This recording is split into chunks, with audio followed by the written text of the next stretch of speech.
Ms. Pam. Welcome to my information security presentation. I would like to present the knowledge I have obtained from taking the course called Principle of Information Security. Throughout the course, I have gained additional understanding of various security, such as physical security, operations security, communication security, cybersecurity, and network security. Although focusing on these security areas is important to have a successful security program, these security areas are just as much a focal point in our personal and work life. For example, protecting and securing my personal laptop, my work laptop, and my smartphone is important. Password protecting my physical devices is a security measure to prevent unauthorized access to data. Also, I have a better understanding of the importance of protecting confidential information that pertains to my personal data as well as work data. Also, recognizing that when communicating through email, it is best practice to verify the recipient before sending the email. Also, when emailing work-related information to external recipient, it is important to follow the procedure and understand them before emailing. The same procedure holds true when receiving emails. For example, I would like to share a recent email incident at my place of employment. My employer has a quarantine system designed to filter out certain incoming emails. The company has a procedure for employees to access the company internal quarantine website and release the email to their inbox, releasing only the email from senders we know, trust, and believe are safe. However, an employee released a particular email to their inbox. Unfortunately, the email was malicious. Luckily, the network caught it before there was a serious impact to the organization email system. For transparency, my employer sent out an email informing all employees of the incident. The communication had an important message. The message reminds all employees to stop, think, and know before taking action. This type of message reminds employees to perform their due diligence in protecting the organization's information assets. Honestly, since taking this course, I have been more inclined to read those incident emails. Also, to view and familiarize myself with the standard practices and procedures available at my place of employment.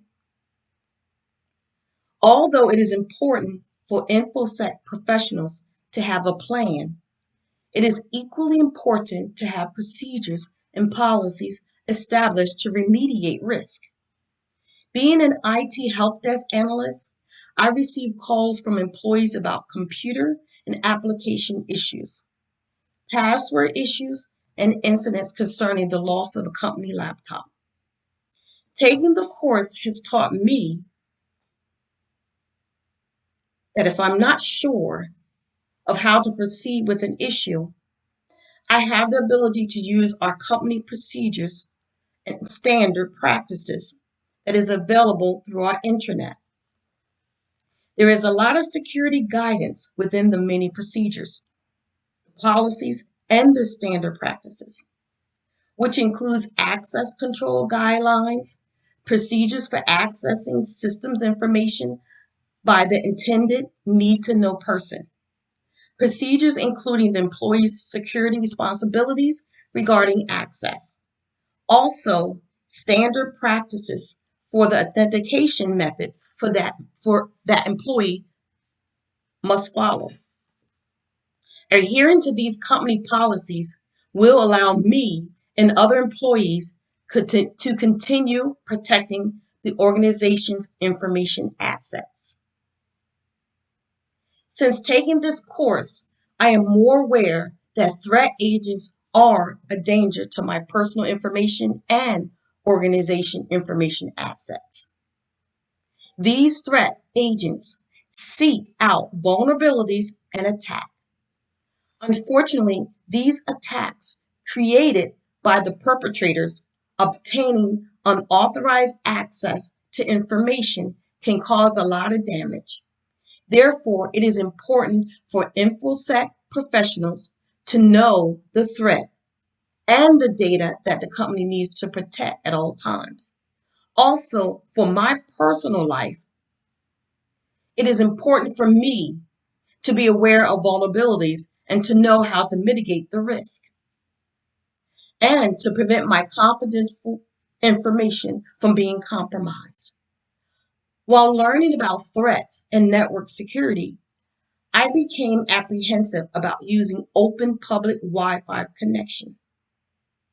The risk of being redirected to a website where my data could be compromised is frightening. I am more than ever aware to not launch any of my confidential information or log into any of my account while using an open connection. As an alternative, I prefer to use my smartphone as a hotspot to establish a connection in public. Furthermore, keeping my antivirus and firewall up to date is a security protection against attacks by threat agents. Unfortunately, there are other threats, such as information extortion, whereby the threat agent would illegally obtain information, attempt to disclose it, and sell the information for financial gain. Also, I've learned there are other encounters where some experienced hacktivists would create viruses to infect software. Most of these threats, by any description, are considered dangerous to the security of an organization's information asset.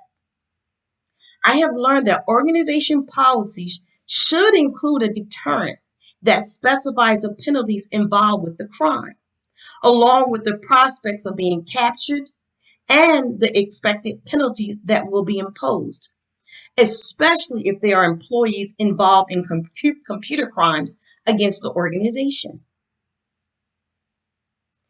I can honestly say, since taking this course, I have become more aware of attack exploits, disclosing of information asset, and threat agents who seek out an organization vulnerability. I have been visiting my employees' intranet to familiarize myself with several procedures and policy that have been established. I have viewed the company plans concerning any downtime procedures I have become more aware of. Because of this course, I am informed to be aware and remain diligent at securing information. Furthermore, I am more aware of knowing proper steps on how to solve computer problems. All organizations encounter problems. There are many problems that cannot be avoided. However, I've learned that knowing how to solve problems is the key. I have incorporated this methodology into my efforts of solving problems.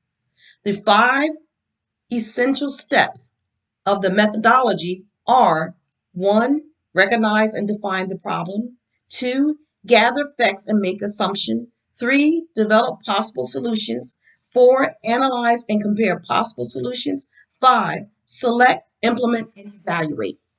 Although these steps can be used for organizations, I believe these same methodologies can be utilized in our personal life to resolve problems. Throughout the course, we were assigned several assignments, and I have gained a lot of knowledge from each assignment. However, the most important personal assignment for me was number 6. The assignment was to create an incident response plan for 5 incidents. I used the methodology of the 5 essential steps, along with the learned knowledge of the incident response procedures. The knowledge learned of detecting an incident reacting to the incident to mitigate it, recovering from the incident, and returning to a normal state. Those steps assist with formulating the 5 plans.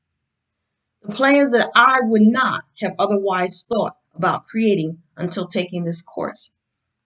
These plans are so important and provide guidance for preparing for an unexpected event, such as a fire in a home.